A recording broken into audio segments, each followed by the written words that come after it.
ఇప్పుడే జీ5 app download చేయండి. చూడండి మీ ఫేవరెట్ టీవీ షోస్ ఎప్పుడైనా ఎక్కడైనా. సార్ మీరు ఒక్కరే వచ్చారేంటి?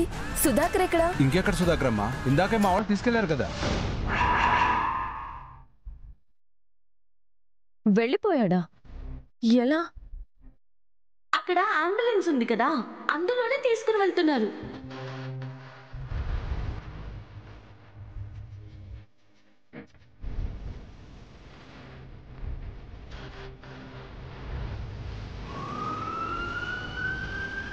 అంబులెన్స్ లో తీసుకెళ్లిపోయారా?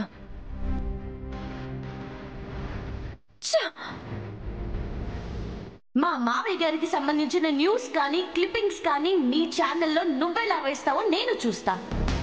నేను కూడా నీకు ఛాలెంజ్ చేసి చెప్తున్నాను.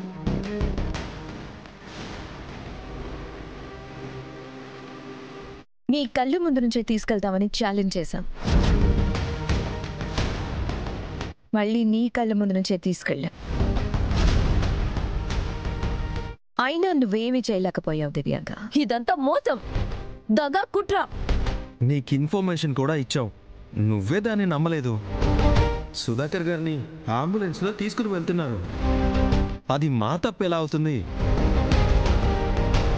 ఈ ఓటమి నుంచైనా నీతిని నేర్చుకో దివ్యాంక. నిజం కోసం పాకులాడాలి కానీ ఇలా ఒకరి జీవితాన్ని నాశనం చేయాలని చూస్తే ఇలానే ఆఖరికి నలుగురిలో నవ్వులు పాలవుతాం. ఇప్పుడు నువ్వు ప్రూఫ్స్ లేని ఏ బ్రేకింగ్ న్యూస్ వేసినా అదంతా తప్పని మేం చెప్తాం. సో నువ్వు ఛాలెంజ్ లో ఓడిపోయావు. లేదు, నేను ఓడిపోలేదు. దివ్యాంక, ఏంటి అర్థం లేని ఆవేశం? ఇలారా.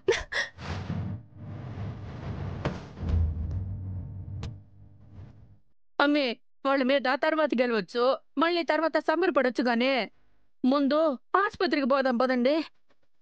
ఆయనకేమవుతుందోనని భయంగా ఉండదమ్మే. మావయ్య గారికి ఏం కాలేదు అత్తయ్య గారు.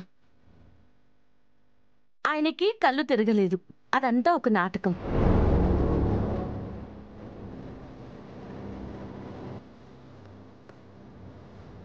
నాటకమా? మాకేం అర్థం కావట్లేదు. మావయ్య గారు కోర్టు నుంచి వచ్చిన మరుక్షణమే మావయ్య గారు అరెస్ట్ అయిన విషయం బ్రేకింగ్ న్యూస్ చెప్పాలనుకుంటుంది ఆ దివ్యాంక. అందుకే మావయ్య గారిని కళ్ళు తిరిగి పడిపోయినట్టు యాక్టింగ్ చేయమని చెప్పా.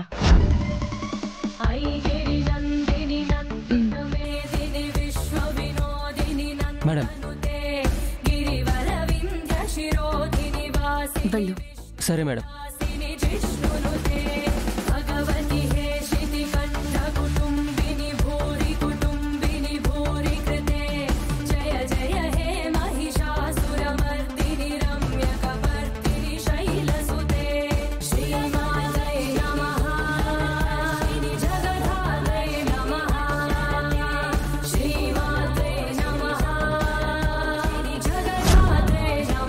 అది జరిగింది.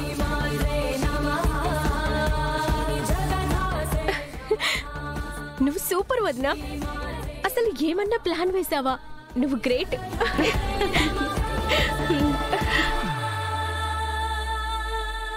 జీ5 యాప్ డౌన్లోడ్ చేసి అన్ని ఎపిసోడ్స్ పూర్తి ఉచితంగా చూడండి.